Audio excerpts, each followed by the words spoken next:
말씀 제목 한번 따라하겠습니다. 예수님의 오심을 기다리다.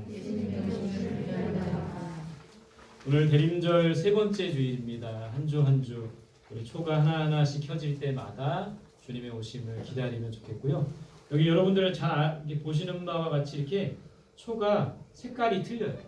그래서 사실 흰 거는 맨 나중에 켜야 되는 건데 점점 진해졌다가 연해졌다가 이렇게 하얘지는 거죠.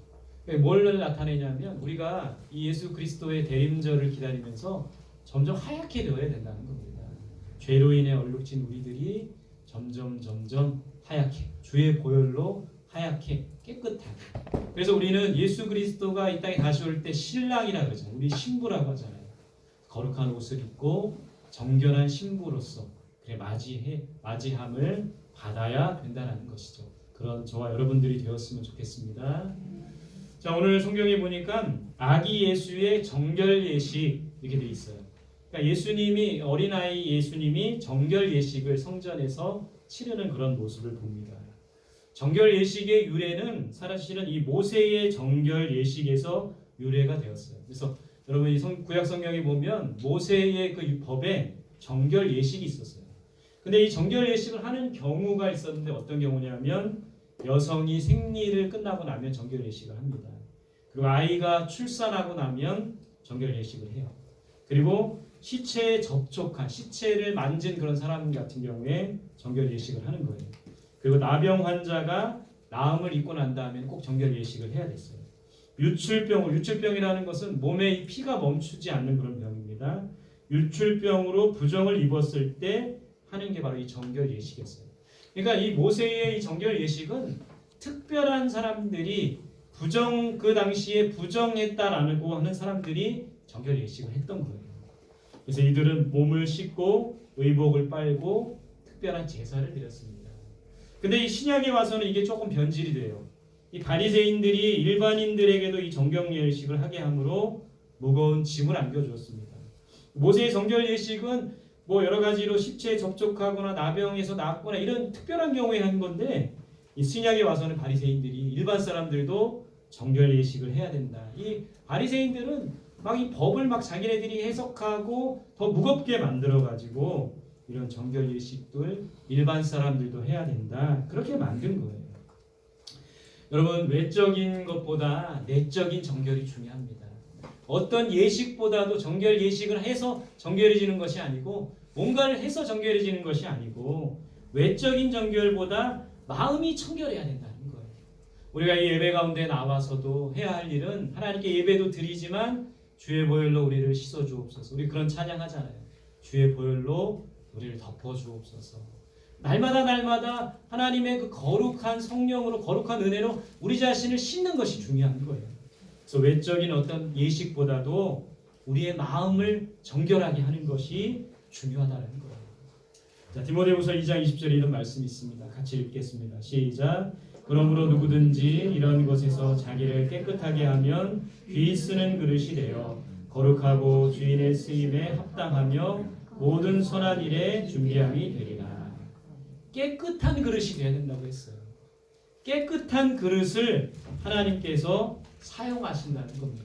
그래서 우리는 깨끗한 그릇이 돼야 돼요.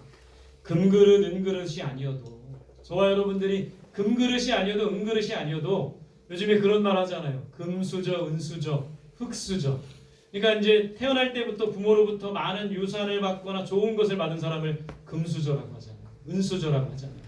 근데 우리는 금수저, 은수저를 가지고 태어나지 않았다 할지라도 흙수저이다 할지라도 금그릇, 은그릇처럼 귀한 그릇이 아니다 할지라도 깨끗한 그릇이 되면 쓰임받을 수 있게 된다는 거예요.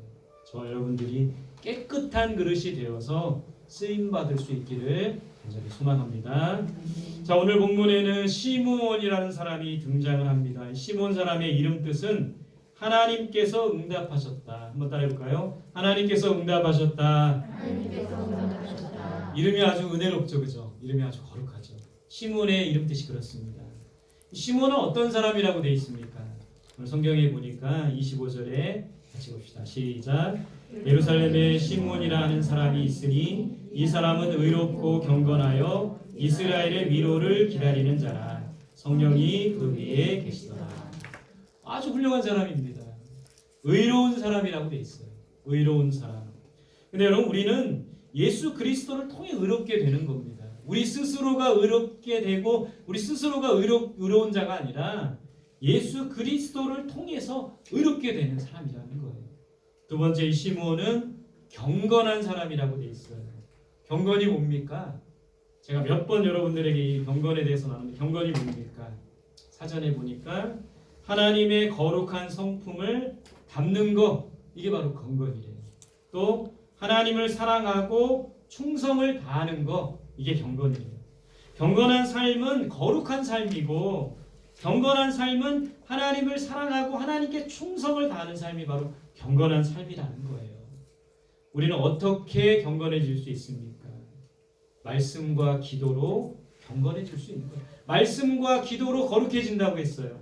말씀과 기도로 하나님을 사랑하고 하나님의 말씀에 순종하는 삶을 살 수가 있는 겁니다. 그래서 우리 삶 속에 말씀과 기도, 이 두 가지가 너무너무 중요한 거예요. 그리스도인들은 두 가지 기둥을 세워야 됩니다. 집을 지을 때 기둥을 세우잖아요. 말씀이라는 기둥과 기도라는 기둥을 세워야 돼요. 한쪽으로 치우치면 집은 무너집니다. 말씀만 치우쳐도 안 돼요. 기도만 치우쳐도 안 돼요. 기도와 말씀이라는 두 기둥을 잘 세워야지만 우리 그리스도인이라는 이 집이 온전히 설 수가 있는 거예요. 말씀과 기도로 경건해질 수 있는 겁니다. 말씀이라는 기둥. 그래서 여러분 성경 매일매일 읽는 게 중요해요. 매일매일 말씀을 듣는 것이 중요합니다. 기도하는 것이 중요해요. 매일매일 기도하는 것이 중요합니다. 말씀과 기도를 통해 경건해지는 저와 여러분들이 되었으면 좋겠습니다. 이 시므온은 세 번째로 이스라엘의 위로를 기다리는 사람이라고 되어 있어요. 당시 지난주에 말씀을 나눴지만 이스라엘은 절망과 고통과 고난과 자유가 없고 억압이 있는, 종교적으로는 이 바리새인과 율법주의자들이 꽉 자기네들의 어떤 그런 윤리와 어떤 그런 걸 잡고 있어서 종교적인 자유가 없었던 거예요. 또 이제 나라적으로는 로마의 지배 아래 있었기 때문에 정치적인 자유가 없었던 거죠.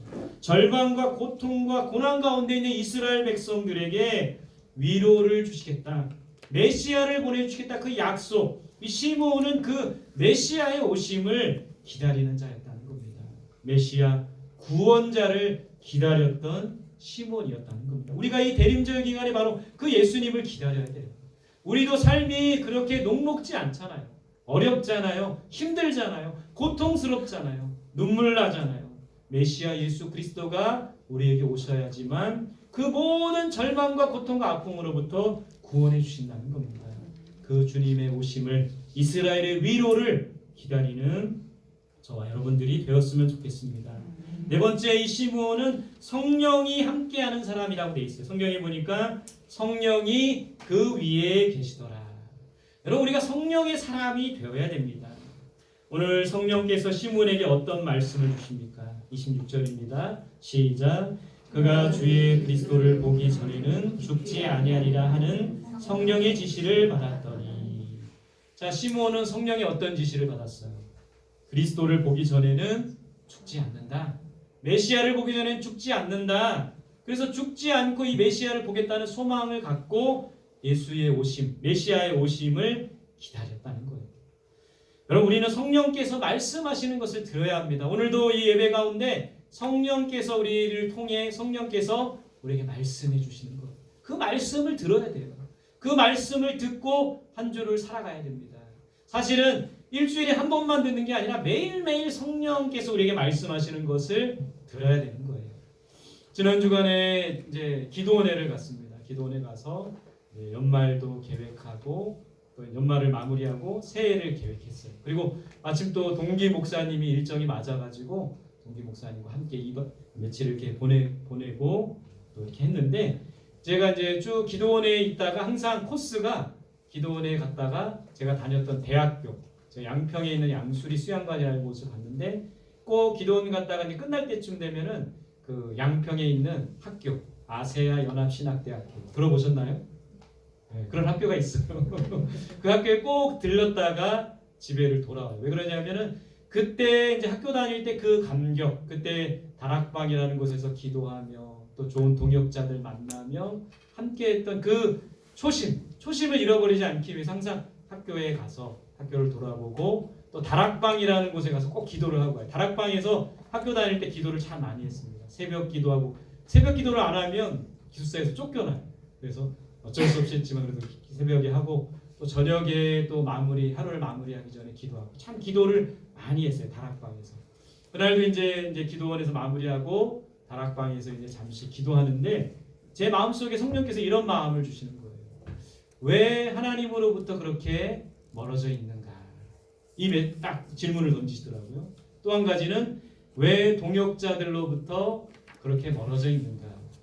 그러니까 학교 다닐 때 하나님과도 굉장히 친밀하고 가까웠지만 동역자들이 있었어요. 함께 기도하고 함께 했던 또 함께 미래를 나눴던 동역자들, 함께 했던 분들이 지금은 거의 주변에 없고 요즘에 이제 연락을 하는 분들이 있지만 그런 거예요. 그 두 가지 질문을 주더라고요. 왜 하나님으로부터 멀어져 있는가? 왜 동역자로부터 멀어져 있는가?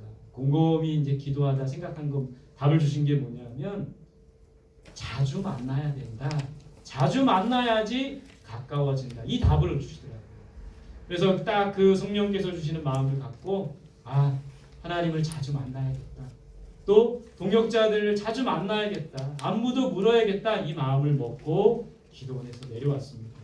여러분 성령께서 우리에게 항상 말씀해 주시는 것을 우리는 들어야 돼요. 오늘 시므온이 성령께서 말씀해 주시는 것을 듣고 메시아를 만나러 가는 겁니다. 성령의 감동으로 성전에 들어갔어요. 시므온은 성령의 사람이었던 겁니다. 드디어 약속했던 메시아 아기 예수를 만나게 됩니다. 그 아기를 안고 하나님께 감사하는 마음으로 찬송했어요. 29절부터 32절입니다. 시작. 주제여 이제는 말씀하신 대로 종을 평안히 놓아주시는도다. 내 눈이 주의 구원을 보았사오니 이는 만민 앞에 예비하신 것이요 이방을 비추는 빛이요 주의 백성 이스라엘의 영광이니이다 하니. 자, 오늘 이 시몬이 어떻게 찬송하고 있습니까? 종을 평안히 놓아주시는도다. 이제 이 말은 이제 달리 요즘 말로 하면 이런 말이에요. 이제 죽어도 여한이 없습니다. 그 메시아를 만났기 때문에 저는 이제 죽어도 여한이 없습니다. 내 눈이 주의 구원을 보았습니다. 주의 구원을 보았습니다. 그 구원은 이방을 비추는 빛입니다. 이렇게 찬송하고 있는 거예요. 이스라엘의 영광입니다. 정리해 보면 시므온의 찬송은 이런 거예요. 예수님은 이 땅의 구원자이시고 열방의 빛이시고 이스라엘의 영광이십니다. 이렇게 찬송하고 있는 거예요. 자, 시므온이 이렇게 아기 예수 기다렸던 메시아를 만나고 찬송합니다. 축복하는 거예요. 축복하는 것으로 딱 끝나면 좋은데 오늘 성경에 자세히 보니까는 마리아에게 무언가를 예언했어요. 자, 분위기 여러분 한번 상상력을 발동해 보세요. 성령의 지시를 받고 성령의 감동을 받아서 성전에 갔어요. 아기 예수 메시아가 딱 나타난 겁니다. 그 아기 예수를 안고 하나님을 찬송했어요. 여기까지는 분위기가 얼마나 좋은 거예요. 서로 좋은 거죠. 근데 이 시므온이 그러고 나서 마리아에게 뭔가를 예언합니다. 마리아와 그 가족들에게 뭔가를 예언하는 거예요. 축복만 하면 좋은데 뭔가를 예언하는 그 예언의 내용을 한번 우리가 좀 살펴보자는 거예요. 34절입니다. 시작. 시므온이 그들에게 축복하고 그의 어머니 마리아에게 말하여 이르되 보라 이는 이스라엘 중 많은 사람을 패하거나 흥하게 하며 비방을 받는 표적이 되기 위하여 세움을 받았고. 35절입니다. 시작. 또 칼이 내 마음을 찌른 듯 하리니 이는 여러 사람의 마음의 생각을 드러내려 함이니라 하더라. 자, 축복하는 것까지 좋았습니다. 근데 이제 예언을 하는 건데 어떤 예언? 앞으로 이제 벌어질 일들이죠. 이런 예언을 하는 거예요. 그는 많은 사람을 패하거나 흥하게 할 것이다. 그는 누굴까요? 예수 그리스도입니다. 예수 그리스도는 많은 사람을 패하게 하거나 흥하게 할 것이다. 또 많은 사람들에게 그는 비방의 표적이 될 것이다. 여러분 한번 생각해 보세요. 그 아기 어린아이를 안고 나서 하는 말이 저 사람은 많은 사람을 흥하게도 하고 패하기도 할 거고 많은 사람들에게 표적도 될 겁니다. 좋은 말입니까? 나쁜 말입니까? 거기다가 또 이제 마리아에게 이런 말을 해요. 칼이 내 마음을 찌르듯 아플 것이다. 내 마음이 누구의 마음입니까? 마리아의 마음이에요. 너의 마음이 마리아 너의 마음이 칼이 네 마음을 그림과 같이 칼이 마음을 찌르는 것처럼 아플 것이다. 이런 말을 하는 거예요. 분위기가 금방 좋았잖아요. 근데 왜 이런 안 좋은 말, 이런 불행의 말을 하고 있는 걸까요? 또 더불어 말하는 게 그는 여러 사람의 마음의 생각을 드러낼 것이다. 그는 또 누구예요? 예수 그리스도죠. 예수 그리스도는 여러 사람들의 마음을 생각을 드러낼 것이다. 우리 시몬이 말한 게 이게 무슨 내용인 겁니까? 왜 마리아에게 칼이 마음을 찌르는 것처럼 아플 거라고 하셨어요? 왜 많은 사람이 그 예수 그리스도 안고 있는 예수 그리스도가 많은 사람의 비방이 표적이 된다고 말한 겁니까? 시몬이 말한 건 뭘 말하는 거예요? 앞으로 벌어질 어떤 일? 예수님의 고난과 죽음을 말하는 거예요. 예수님의 십자가를 말하고 있는 거예요. 여러분들에게 한번 질문 드려볼게요. 예수를 믿으면 축복만 받습니까? 예수를 믿으면 잘 되기만 합니까? 예수를 믿으면 행복하기만 합니까? 대답은 노예요. 노. 아닙니다. 노. 요즘 말로 노. 아닙니다. 고난도 받는 거예요. 어려움도 겪는 겁니다. 고통과 아픔을 경험하는 거예요. 왜 고난과 어려움을 겪습니까? 왜 고통과 아픔을 경험하게 되는 걸까요? 여러분 우리 삶을 한번 가만히 생각해 보세요. 우리가 예수 믿었다고 물론 행복하고 기쁘고 좋지만 왜 고난과 어려움이 왜 찾아오는 거예요? 왜 고통과 아픔을 함께 경험하는 겁니까? 여러분 이 고난과 어려움, 고통과 아픔을 통해 하나님의 살아계심을 우리가 경험할 수가 있는 거예요. 고난을 통해 하나님의 법을 깨달을 수가 있는 것이죠. 개척하기 전에 제가 이 교회를 개척하기 전에 별로 고생을 많이 안 했던 것 같아요. 근데 개척하기 전에 이제 암 수술 한번 했죠. 전세 보증금 한번 떼어 먹었죠.